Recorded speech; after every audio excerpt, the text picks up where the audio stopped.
ওই হাড় কিপ্টের দলেরা। জানি তোরা কোনোদিন ঈদের দাওয়াত দিবি না, একদিনও ফোনও করবি না।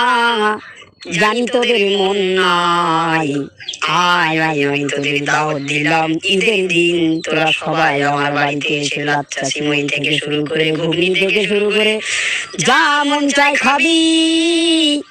আমি তোর মতো হাড় কিপ্টে না, তোদের অগ্রিম ঈদের শুভেচ্ছা জানাই। তাই তোরা কেউ যেন ঈদের দিন মিস করিস না। সকলে ঈদের দিন আমার বাড়িতে এসে হাজির হোস। খেতে দেবো তোদের গরুর গোশ, দিবি না আমার দোষ, কেন যত দোষ তোর। কত পার্বণ চলে গেল, আমার একবারও দাওয়াত করলি না ওরে হাড় কিপ্টের দল। খেতে দিস আর না দিস একটু পানিও খেতে দিলে তাও খুশি হতাম, কিন্তু না একবারও দাওয়াত করিস না। তাই আমি তোদের দাওয়াত করলাম, যেন আমার দাওয়াতটা তোরা মিস করিস না ঈদ মোবারক।